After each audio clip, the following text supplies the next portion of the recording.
ഇന്ന് നമ്മൾ CBSE 8ാം class ഹിസ്റ്ററിയിലെ 6ാമത്തെ ചാപ്റ്ററാണ് നോക്കുന്നത്. 6ാമത്തെ ചാപ്റ്ററിൻ്റെ പേര് weavers, iron smelters and factory owners.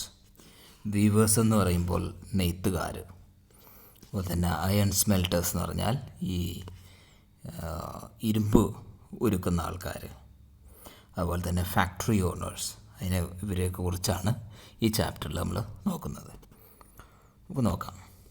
ഇവിടെ ആദ്യം തന്നെ ഒരു ഇമേജാണ്, ഒരു ഫിഗറാണിത്. Figure 1. Trading ships on the port of Surat in the 17th century. 17th centuryയിൽ സൂറത്ത് തുറമുഖത്ത് വന്നിരിക്കുന്ന കപ്പലുകൾ, ആ കപ്പലുകളെ കാണിച്ചുകൊണ്ടൊരു ഫിഗറാണ് ഈ ചിത്രത്തിൽ കൊടുത്തിരിക്കുന്നത്. Surat in Gujarat on the west coast of India was one of the most important ports of Indian Ocean trade. Indian Ocean tradeലെ വളരെ പ്രധാനപ്പെട്ട ഒരു പോർട്ട് എന്ന് പറഞ്ഞാൽ തുറമുഖം. കപ്പലുകൾ വന്ന് സാധനങ്ങൾ ചരക്ക് ഇറക്കുകയും കയറ്റുകയും ചെയ്യുന്ന സ്ഥലമാണ് തുറമുഖം.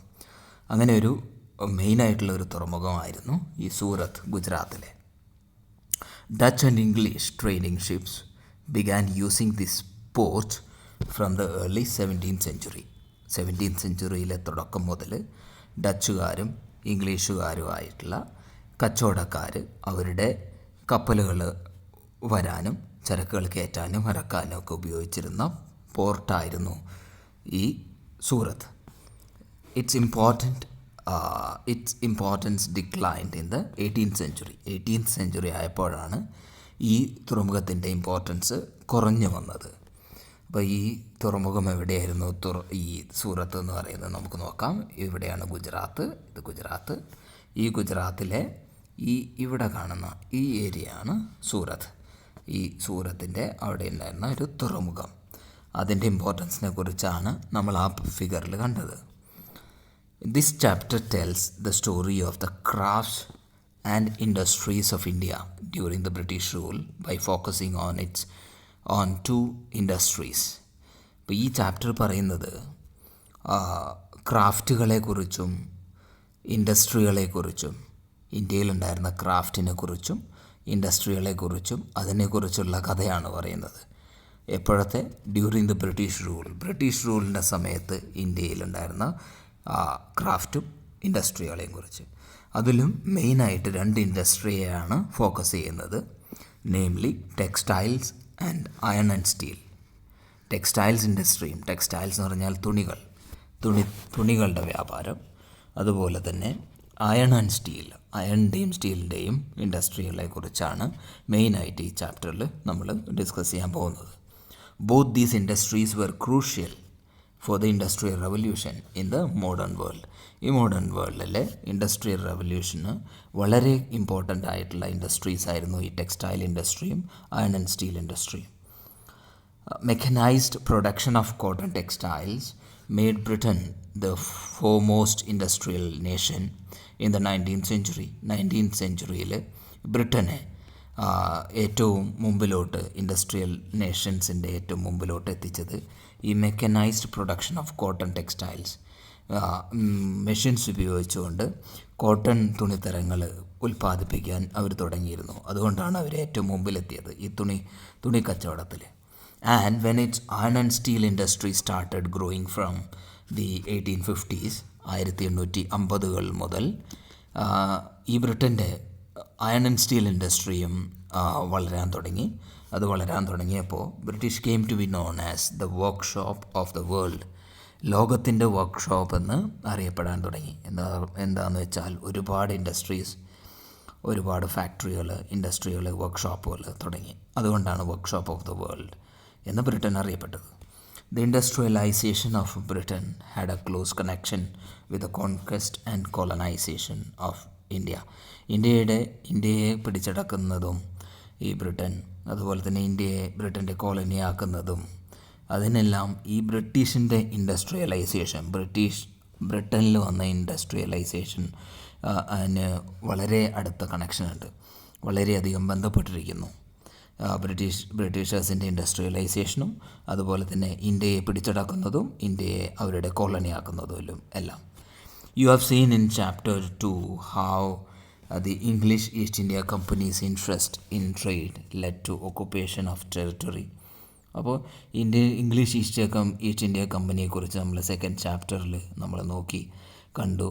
അവരുടെ ഇൻട്രസ്റ്റ് ട്രേഡിലുണ്ടായിരുന്ന കച്ചവടത്തിലുണ്ടായിരുന്ന ഇൻട്രസ്റ്റും അതുപോലെ തന്നെ അങ്ങനെ കച്ചവടം ചെയ്ത് ഇന്ത്യയിലെ പല ഭാഗങ്ങൾ അവർ പിടിച്ചടക്കിയതും അതിനെക്കുറിച്ചെല്ലാം നമ്മൾ വായിച്ചിരുന്നു. And how the pattern of trade changed over the decades. കുറേ വർഷം കഴിഞ്ഞപ്പോൾ അവരുടെ ആ ട്രേഡിലുണ്ടായിരുന്ന കച്ചവടത്തിലുണ്ടായിരുന്ന പാറ്റേൺ എങ്ങനെ മാറി എന്നതിനെക്കുറിച്ചെല്ലാം നമ്മൾ ഓൾറെഡി ഡിസ്കസ് ചെയ്തിരുന്നു രണ്ടാമത്തെ ചാപ്റ്ററിൽ. ഇൻ ദ ലേറ്റ് 18th സെഞ്ച്വറിയുടെ അവസാനമായപ്പോൾ the company was buying goods in India and exporting them to England and Europe. അപ്പോൾ 18th സെഞ്ച്വറിയുടെ അവസാനം ആ സമയങ്ങളിൽ ഈ ബ്രിട്ടീഷ് ഈസ്റ്റ് ഇന്ത്യ കമ്പനി ഇന്ത്യയിൽ നിന്നും സാധനങ്ങൾ വാങ്ങിച്ച് ഇംഗ്ലണ്ടിലോട്ടും യൂറോപ്പിലോട്ടും എക്സ്പോർട്ട് ചെയ്യായിരുന്നു ചെയ്തിരുന്നത്. Making profit through this sale. ഇങ്ങനെ ഈ കച്ചവടത്തിലൂടെ അവർ പ്രോഫിറ്റ് അല്ലെങ്കിൽ ലാഭം ഉണ്ടാക്കുമായിരുന്നു. അങ്ങനെയായിരുന്നു ചെയ്തിരുന്നത്. വിത്ത് ദ ഗ്രോത്ത് ഓഫ് ഇൻഡസ്ട്രിയലൈസേഷനൊക്കെ വന്നപ്പോൾ British industrialist began to see India as a vast market for their industrial products. അവർ ഉണ്ടാക്കുന്ന പ്രൊഡക്റ്റിന് ഒരു മാർക്കറ്റായി കാണാൻ തുടങ്ങി ഇന്ത്യയെ. ഇന്ത്യയിൽ ഒരുപാട് പോപ്പുലേഷൻ ഉണ്ട്, ഒരുപാട് ആൾക്കാരുണ്ട്. അപ്പോൾ ഇന്ത്യ ഒരു മാർക്കറ്റായിട്ട് അവർ കണ്ടു. And over the time manufactured goods from Britain began flooding in India. ആദ്യം ഇന്ത്യയിൽ നിന്ന് ബ്രിട്ടനിലോട്ടാണ് പോയിരുന്നത് പ്രൊഡക്ട്സ്. പക്ഷേ അത് കഴിഞ്ഞപ്പോൾ ബ്രിട്ടനിൽ നിന്ന് ഇന്ത്യയിലോട്ട് പ്രൊഡക്റ്റ് കൊണ്ടുവന്ന് അവർ ഇന്ത്യയിലെ സാധനങ്ങൾ വിൽക്കാൻ തുടങ്ങി. അപ്പോൾ ഇന്ത്യയിലെ സാധനങ്ങൾ വാങ്ങിക്കാൻ ആളില്ല. ബ്രിട്ടനിൽ നിന്ന് ചീപ്പായിട്ടുള്ള പ്രൊഡക്റ്റുകൾ വന്നു. ഇന്ത്യക്കാരതെല്ലാം വാങ്ങിക്കുകയും ചെയ്യുന്നു. അപ്പോൾ അതിൻ്റെ ലാഭമെല്ലാം ബ്രിട്ടന് കിട്ടും. ഇന്ത്യയുടെ കച്ചവടങ്ങളാണെങ്കിൽ അത് പൂട്ടിക്കെട്ടുകയും ചെയ്യും. അപ്പോൾ over the time manufactured goods from Britain began flooding in India. And but how did this affect Indian craft and industries. അങ്ങനെ വന്നു കഴിയുമ്പോൾ അത് ഇന്ത്യയിലെ ക്രാഫ്റ്റിനെയും ഇൻഡസ്ട്രികളെയും എങ്ങനെ ബാധിച്ചു? This question we will explore in this chapter. ആ ചോദ്യമാണ് നമ്മൾ ഈ ചാപ്റ്ററിൽ നമ്മൾ എക്സ്പ്ലോർ ചെയ്യാൻ പോകുന്നത്, കണ്ടെത്താൻ പോകുന്നത്. അതിനുള്ള ഒരു ആൻസർ ഫിഗർ 2 പട്ടോല വീവ്. അതായത് ഒരു നെയ്ത്താണ് പട്ടോല എന്ന സ്റ്റൈൽ. മിഡ് 19th സെഞ്ച്വറിയിലെ ഒരു സ്റ്റൈലാണ് ഈ പട്ടോല. ആനകളിലൊക്കെ ചിത്രമായിട്ടുള്ള ഈ ഇമേജ് നിങ്ങൾക്ക് കാണാം. പട്ടോല വീവാണ്. പട്ടോല വാസ് വൂവൻ ഇൻ സൂറത്തിലും അഹമ്മദാബാദിലും പട്ടാനിലും ഒക്കെ ഉണ്ടാക്കുന്ന അവിടുത്തെ ഒരു സ്റ്റൈൽ, വീവിങ്ങിൻ്റെ നെയ്ത്തിൻ്റെ ഒരു സ്റ്റൈലായിരുന്നു അത്. ഹൈലി വാല്യൂഡ് ഇൻ ഇൻഡോനേഷ്യയിൽ വളരെ വിലപിടിപ്പുള്ളതായിരുന്നു ഈ style. Highly valued. Okay, it became part of the local weaving tradition there. അവിടുത്തെ ലോക്കൽ വീവിങ് ട്രഡീഷനിൽ ഈ പട്ടോല ഒരു മെയിനായിട്ട് ഈ സ്റ്റൈലിൽ ഒരു നെയ്തെടുക്കുമായിരുന്നു. വളരെ ഡിമാൻഡുള്ള ഒരു ഇതായിരുന്നു. Indian textiles and the world market. Indian ടെക്സ്റ്റൈലും അതുപോലെ തന്നെ അതിൻ്റെ വേൾഡ് മാർക്കറ്റിനെ കുറിച്ചും ലോകത്തിലെ അതിൻ്റെ മാർക്കറ്റിനെ കുറിച്ചാണ് നമ്മളിവിടെ നോക്കുന്നത്. Let us first look at textile production. ആദ്യം നമുക്ക് ടെക്സ്റ്റൈൽ പ്രൊഡക്ഷൻ അല്ലെങ്കിൽ തുണികളുടെ പ്രൊഡക്ഷനെ കുറിച്ച് നോക്കാം. Around 1750 before the British conquered Bengal ബ്രിട്ടീഷുകാർ പിടിച്ചെടുക്കുന്നതിന് മുമ്പ് India by far the world's largest producer of cotton textiles. അതായത് ഇന്ത്യ ആയിരുന്നു ലോകത്തിലെ ഏറ്റവും വലിയ largest producer of cotton textiles. Cotton തുണിത്തരങ്ങളുടെ പ്രൊഡ്യൂസർ ഇന്ത്യ ആയിരുന്നു. Indian textiles had long been renowned in both for their fine quality. രണ്ട് കാര്യങ്ങൾക്ക് ഈ ഇന്ത്യയിലെ തുണിത്തരങ്ങൾ വളരെ മുന്തിയതായിരുന്നു. ഒന്ന് അതിൻ്റെ ഫൈൻ ക്വാളിറ്റി, നല്ല ക്വാളിറ്റി, അതുപോലെ തന്നെ എക്സ്ക്യൂസിറ്റ് ക്രാഫ്റ്റ്മെൻഷിപ്പ്, അതിലുള്ള വർക്കുകൾ ഭയങ്കര നല്ല വർക്കുകളായിരുന്നു. They were extensively traded in south east ഏഷ്യയിലും വെസ്റ്റിലും അതുപോലെ തന്നെ സെൻട്രൽ ഏഷ്യയിലും ഒക്കെ ഒരുപാട് ഈ തുണിത്തരങ്ങൾ, ഇന്ത്യയുടെ തുണിത്തരങ്ങൾ വിറ്റുപോകുമായിരുന്നു. സൗത്ത് ഈസ്റ്റ് ഏഷ്യയിൽ ജാവ, സുമാത്ര, പെനാങ്, ഇങ്ങനെയുള്ള സ്ഥലങ്ങളെല്ലാം ഉണ്ട്. ഫ്രം ദ 16th century മുതൽ European trading companies began buying Indian textiles for sale in Europe. അപ്പോൾ 16th century മുതൽ European trading companies Indian textiles, Indian തുണിത്തരങ്ങൾ വാങ്ങിച്ചു യൂറോപ്പിൽ സെയിൽ ചെയ്യാനായിട്ട്, വിൽക്കാനായിട്ട്.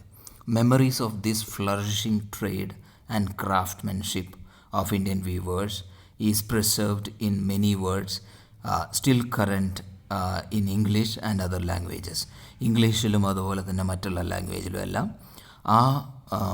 ആ കച്ചവടങ്ങൾക്ക് അതിൻ്റെ സാക്ഷ്യങ്ങൾ, ആ കച്ചവടം ചെയ്തതും അതുപോലെ തന്നെ ഇന്ത്യയിലെ പല വേർഡ്സും ആ ഓരോ സ്റ്റൈലിനും കൊടുത്ത വാക്കുകളും അതിൻ്റെ പേരുകളൊക്കെ ഇന്ത്യയിൽ നിന്ന് ഉത്ഭവിച്ച പേരുകളൊക്കെയാണ്. അപ്പോൾ അതൊക്കെ നോക്കുമ്പോൾ നമുക്ക് മനസ്സിലാക്കാൻ പറ്റും എത്രത്തോളം സെയിൽസ് ഈ ടെക്സ്റ്റൈൽസ് അല്ലെങ്കിൽ ഈ തുണിത്തരങ്ങൾക്ക് അവിടെ ടെക്സ്റ്റൈൽസ് ലോക വ്യാപാരം നടന്നിരുന്നു എന്ന് നമുക്ക് മനസ്സിലാക്കാം. It is interesting to trace the origin of such words. ആ വേർഡ്സിൻ്റെ ഒറിജിൻ നമ്മൾ നോക്കുകയാണെങ്കിൽ വളരെ ഇൻട്രസ്റ്റിംഗ് ആയിരിക്കും. And see what they tells. നമുക്ക് നോക്കാം അത് എന്തൊക്കെയാണ് നമ്മളോട് പറയുന്നതെന്ന്. Words tells histories. അങ്ങനെയുള്ള വാക്കുകൾ നമ്മളെ ഹിസ്റ്ററി, ചരിത്രമാണ് നമ്മോട് പറയുന്നത്. അതെന്താണെന്ന് നോക്കാം. European traders first encountered fine cotton cloth from India carried by Arab merchants in Mosul in present day Iraq. Present ഡേയിൽ ഇപ്പോഴത്തെ ഇറാഖിലുള്ള മൊസൂലിൽ അറബ് മെർച്ചൻസ് ഈ ഇന്ത്യയിൽ നിന്ന് കൊണ്ടുപോയ നല്ല ആ ഫൈൻ കോട്ടൺ അത് യൂറോപ്യൻസ് കാണാനിടയായി, യൂറോപ്യൻ കച്ചവടക്കാർക്ക് കാണാനിടയായി. So they began referring to all finely woven textiles as മൊസൂളിൽ വെച്ചാണ് അത് ഈ നല്ല കോട്ടൺ കണ്ടത്. അപ്പോൾ അങ്ങനെയുള്ള ഫൈൻ കോട്ടനെ എല്ലാം അവരെന്ത് വിളിച്ചു? മസ്ലിൻ എന്ന് വിളിച്ചു. A word that acquired wide currency. ഇത് ഒരുപാട് പ്രസിദ്ധമായ ഒരു തുണിത്തരത്തിൻ്റെ പേരാണ് മസ്ലിൻ. അത് മൊസൂൾ എന്ന സ്ഥലത്ത് വെച്ച് അവർ കണ്ട ആ ഫൈൻ കോട്ടൺ, ഇന്ത്യയിൽ നിന്ന് കൊണ്ടുപോയ ഫൈൻ കോട്ടനെ, അങ്ങനെയുള്ള കോട്ടനെ എല്ലാം മസ്ലിൻ എന്ന് വിളിച്ചു. Muslin. When Portuguese first came to India in search of spices they landed in Calicut on the Kerala coast in south west India. South west ഇന്ത്യയിലെ കേരളത്തിൻ്റെ കാലിക്കറ്റ് അല്ലെങ്കിൽ ഇപ്പോഴത്തെ കോഴിക്കോട്, കാലിക്കറ്റിൽ ഈ പോർച്ചുഗീസുകാർ വന്ന് ലാൻഡ് ചെയ്തപ്പോൾ അവരെന്തിനാണ് വന്നത്? ഇൻ സെർച്ച് ഓഫ് സ്പൈസസിനെ നോക്കിയായിരുന്നു അവർ വന്നത്. അതിൻ്റെ കച്ചവടത്തിന് വേണ്ടിയാണ് അവർ വന്നത്. അപ്പോൾ the cotton textiles which they took back to Europe along with the spices came to be called calico. അപ്പോൾ ഈ സ്പൈസസിൻ്റെ കൂടെ ഈ പല വ്യഞ്ജനങ്ങൾ അതിൻ്റെ കൂടെ അവർ ഈ ഫൈൻ കോട്ടണും നമ്മുടെ കോട്ടൺ ടെക്സ്റ്റൈൽസും തുണിത്തരങ്ങളും കൊണ്ടുവരുന്നു യൂറോപ്പിലോട്ട്. അപ്പോൾ അവർ അതിന് പേര് കൊടുത്തു കാലിക്കോ. കാലിക്കോ എന്ന് പേര് വന്നത് എന്തുകൊണ്ടാണ്? കാലിക്കറ്റിൽ നിന്ന് കൊണ്ടുപോയ തുണിത്തരങ്ങളായതുകൊണ്ടാണ്. Derive from Calicut. അപ്പോൾ ഓരോ തുണിത്തരങ്ങളുടെ സ്റ്റൈലിനും ഓരോ തുണിത്തരത്തിനും ഓരോ പേരുണ്ടായിരുന്നു. അത് നമ്മുടെ ഇന്ത്യയിലെ പല സ്ഥലങ്ങളുടെയും പേരൊക്കെ ആയിരുന്നു. ഇന്ത്യയിലെ തുണിത്തരങ്ങളുടെ ഇമ്പോർട്ടൻസ് അറിയിക്കുന്ന വേർഡ്സ് ആയിരുന്നു, പേരുകളായിരുന്നു ആ തുണിത്തരങ്ങൾക്ക് ഉണ്ടായിരുന്നത്. And subsequently calico became the general name for all cotton textiles. എല്ലാ കോട്ടൺ ടെക്സ്റ്റൈൽസിൻ്റെയും പേര് കാലിക്കോ എന്നായി മാറി. And there are many other words which point out to the popularity of Indian textiles in the Western markets. Western marketsൽ Indian ടെക്സ്റ്റൈൽസിൻ്റെ പോപ്പുലാരിറ്റിയെ കാണിക്കുന്ന ഒരുപാട് വാക്കുകളുണ്ട്.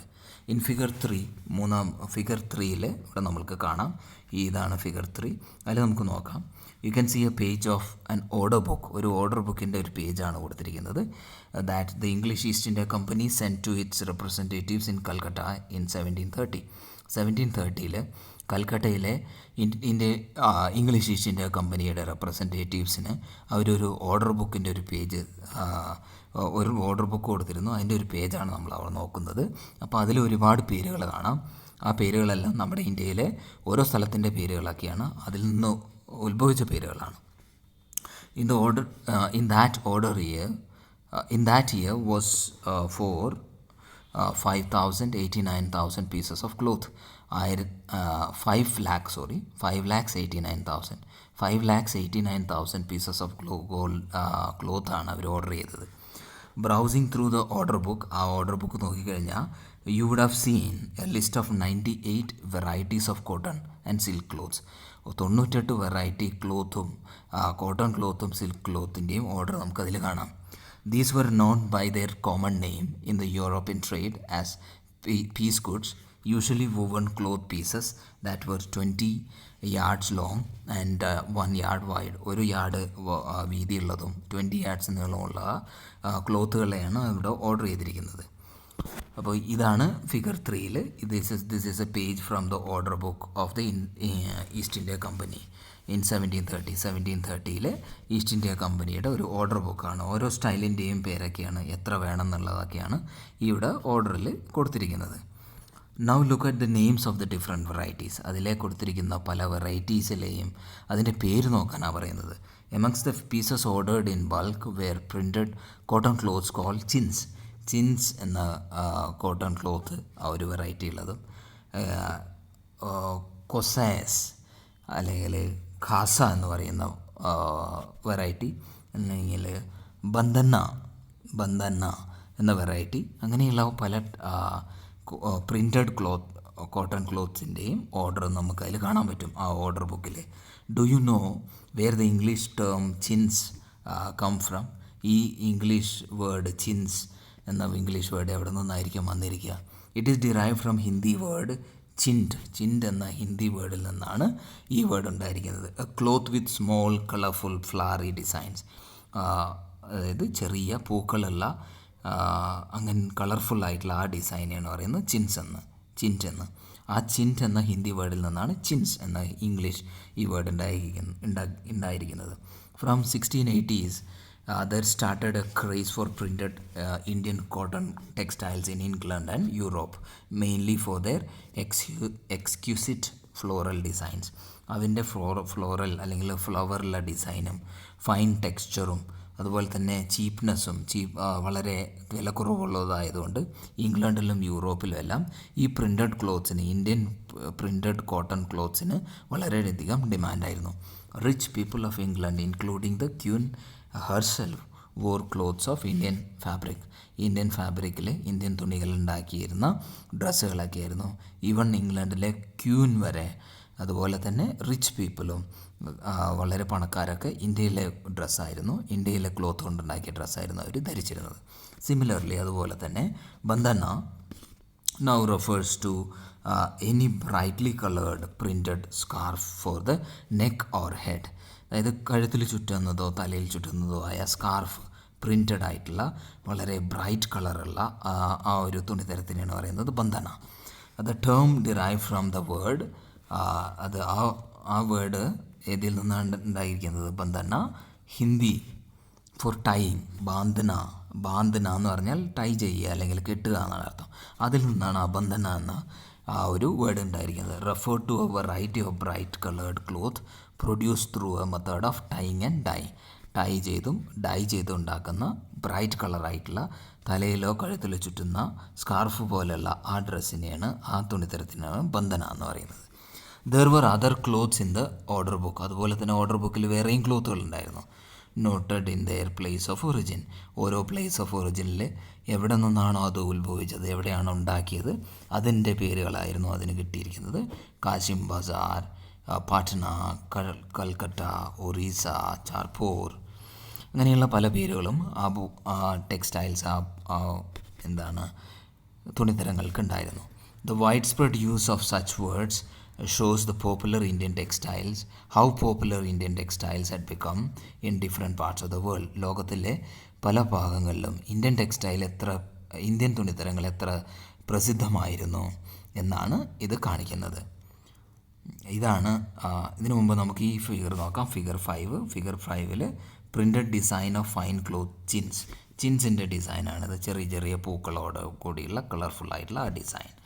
അത് മസൂലിപട്ടണം ആന്ധ്രാപ്രദേശിലെ മിഡ് 19th സെഞ്ച്വറിയിൽ ആന്ധ്രാപ്രദേശിലെ മസൂലിപട്ടണത്തിലെ ആ ഭാഗത്തുണ്ടാക്കിയിരുന്ന ഈ സ്റ്റൈലായിരുന്നു ഇത്.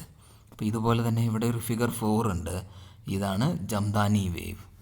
Jamdani wave early 20th century, 20th സെഞ്ച്വറീൻ്റെ ആദ്യത്തെ ജംദാനി വേവ്. ഇതെന്ന് പറഞ്ഞാൽ ജാംദാനി എന്ന് പറഞ്ഞാൽ it's A fine muslin on which decorative motifs are woven in the loom, typically grey and white കളറിലാണ് ചെയ്തിരിക്കുന്നത്. Often A mixture of cotton and gold thread. ഇതിൻ്റെ ഇടയിൽ കോട്ടണും gold ത്രെഡും ഒക്കെ ഉണ്ട്. അങ്ങനെ വളരെ ഒരു ഡെക്കറേറ്റീവ് ആയിട്ടുള്ള ഒരു ഡിസൈനാണ് ഇത്. ഈ ഡിസൈൻ നമ്മൾ നോക്കി ചിൻസിൻ്റെ ഡിസൈനാണ്. ഇതാണ് ബന്ധന ഡിസൈൻ, ഏർലി 20th സെഞ്ച്വറിയിലെ ബന്ധന ഡിസൈൻ. ഇത് വളരെ കളർഫുള്ളാണ്. മിഡിൽ ഒരു ലൈൻ കാണാൻ പറ്റും. ആ ലൈൻ എന്ന് പറയുന്നത് 2 പീസ്, ഇതൊരു പീസ്, ഇത് രണ്ടാമത്തെ പീസ്, ഇത് രണ്ടും കൂടി നടുവിൽ ജോയിൻ ചെയ്ത് ഗോൾഡ് ത്രെഡ് കൊണ്ട് എംബ്രോയിഡറി ചെയ്ത ഇതാണ് ബന്ധന എന്ന് പറയുന്നത്. ഇത് മെയിനായിട്ട് രാജസ്ഥാനും ഗുജറാത്തിലും എല്ലാമാണ് പ്രൊഡ്യൂസ് ചെയ്തുകൊണ്ടിരുന്നത്. അപ്പോൾ ഇനി അടുത്ത പാർട്ട് നമുക്ക് അടുത്ത വീഡിയോയിൽ കാണാം. എല്ലാവർക്കും മനസ്സിലായി കാണും പ്രതീക്ഷിക്കുന്നു. Thanks for watching. Please do subscribe, like and share. Thank you.